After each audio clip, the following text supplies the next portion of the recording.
Oh, hey, I didn't see you there. Hey, it's Halloween. And you know, a lot of people wouldn't consider Dragon Ball as the kind of show that would be scary. But nothing, and I mean nothing, can prepare you for this. Gives me chills every time. Now I can hear you saying, Mark, it's a comedy, it's a cartoon, it's a kids show. Back then, standards for what qualified as a kids show were a lot more lenient. How many people here accidentally got Watership Down as a gift off their parents? It seemed harmless enough. Just a heartwarming adventure about bunnies, right? Wrong! Blood everywhere! All the bunnies die! And on top of that, Dragon Ball is a Japanese. So you know there's some fucked up shit buried in there somewhere. And lucky for you, I've done the digging. So sit back, relax, grab a chair, but not in that order. It'd be kind of weird if it was in that order. You know, I mean, like sitting down and then getting up to get a chair again, that's just awkward. Sit back and enjoy my top 8 scariest Dragon Ball moments. Number 8.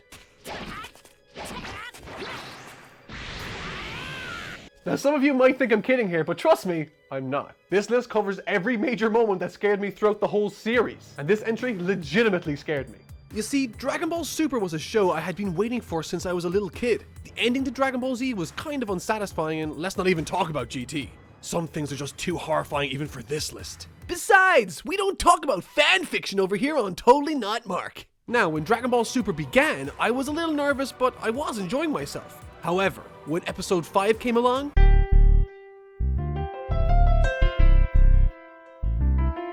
oh sweet baby Jesus, kill it with fire! This clip makes the list purely because it made me think Dragon Ball was over before it even began again. Number 7. You thought Mufasa dying in The Lion King was tragic? Check Trunks out! Almost all of his mother's friends are dead. Almost all of his family are dead. He never even got to meet his father. The only chance of a better world in his eyes was Gohan, and to tell you the truth, this is one of the more tragic moments in the entire series. But that didn't detract from the chill I felt when I first saw Gohan lying there face down in a pool of water, all the while Trunks trying to make sense of what's just after happening.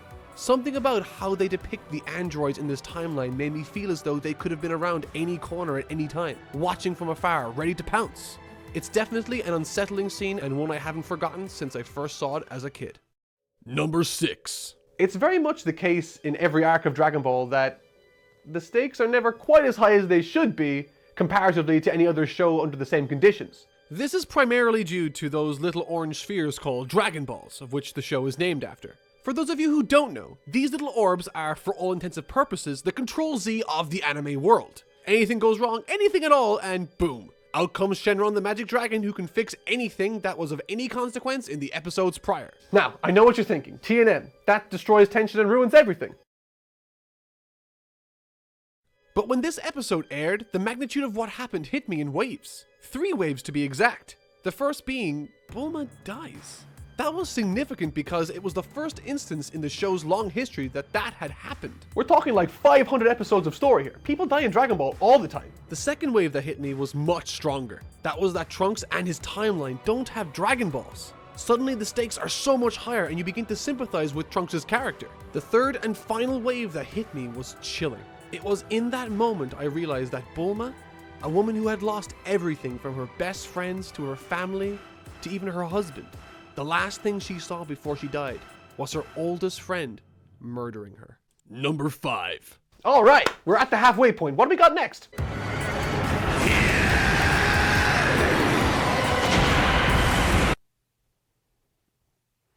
This scene, specifically from the Ocean dub, to this day sends shivers down my spine. You can forget childhood. Adult me is scared of Vegeta in this scene. I defy anyone to find a single moment where you'd be more terrified of Vegeta. This is Vegeta's response right after he finds out that Gohan stole the Dragon Ball that he just stole. And naturally, he's a little annoyed. But at least he's using his words though. That's important. You won't escape my wrath! Perfect. If you're telling me that this doesn't intimidate you even a little bit, then you're a filthy liar that deserves to die in Trunks' timeline. Alright, that's a little too harsh. Spend an evening with Mr. Popo.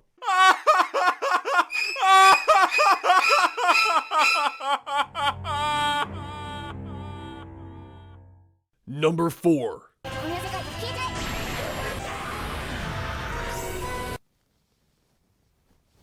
What? Wait, there's nothing now? Like, literally nothing. Everything that there ever was in his timeline doesn't exist anymore. What kind of ending is this? Maybe I'm getting a little too ahead of myself here. Maybe they'll find a way to fix it.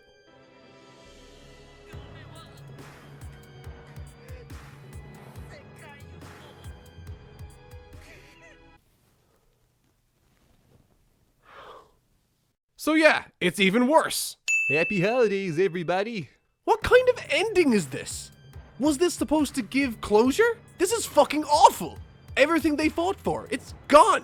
And now Trunks has to live with an alternate version of himself. I'm actually speechless. Number 3. I didn't want to have to watch this again, but I did it for you. This is easily one of the weirdest, most fucked up things I've ever seen in Dragon Ball. Like, you know when a snake eats their food and their head gets all stretched out? Now imagine that snake's an ugly green old guy, he's vomiting up his food, and you're an 8-year-old kid trying to watch this shit. It's a children's cartoon! Cartoons are for kids. If it's a cartoon, it's fine. He craps an egg out of his face. In case you missed it, it's there. See it? Right there, right there. You see that thing? It's an egg coming out of his fucking face. Number 2. Alright, so this next one is pretty well known. It's widely considered the most terrifying moment in all of Dragon Ball. This is like something straight out of a horror movie. Everything from the initial shot of clothing dotted throughout an abandoned city to the slow reveal of Cell utilizing his silhouette and shadows to build suspense. Oh, and also this! This is the type of stuff nightmares are made out of. You can see his skeleton. Maybe it's Cell, maybe it's the mutilation, or maybe it's Maybelline. But you cannot deny the feeling that this scene instills in people. A truly terrifying character with an even more horrifying scene. Now, I'm sure that tons of you out there thought that this was going to be number 1, and it almost was, but there was still always one more scene that stuck with me. But before we go on to our number 1 spot, let's take a look at some honorable mentions.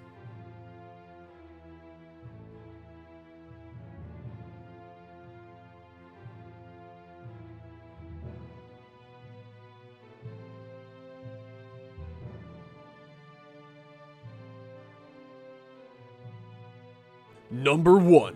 Many of you out there might not have actually seen this scene, or even know about this character.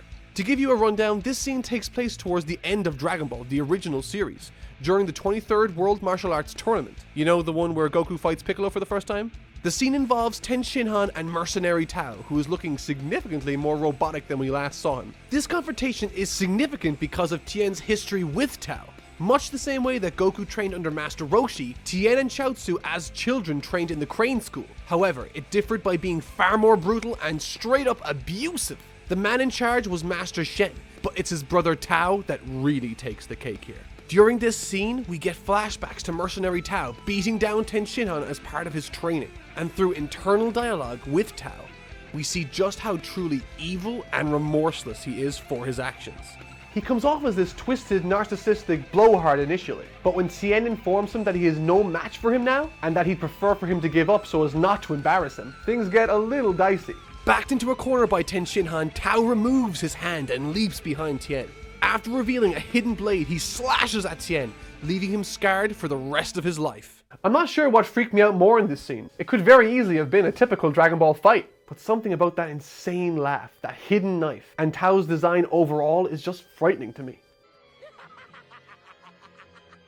I think it's the fact that this interaction between Tao and Tien, at its core, is something that could be replicated in real life very easily. Someone trying to cause a huge amount of harm to another because they are just psychotic. It's sort of like the Scream movies in that Tao is just a cold-blooded murderer. Plain and simple. Something very real in today's world. Dragon Ball has tons of battles, with hatred being the motivator for each character. But in all honesty, this one for me will always be the scariest moment in all of Dragon Ball. Now, if you'll excuse me, I have the next episode of Super to watch. No! Hey guys, thanks for watching and happy Halloween! This video and the documentary I made about Dragon Ball Super all had music created and remixed by this really cool dude right here, Adrian Martin. If you enjoyed the music, links to Adrian's social medias are down below in the description, so show him some love. And if you'd like to follow me on Twitter, I'll leave that down there too. I sort of got one recently.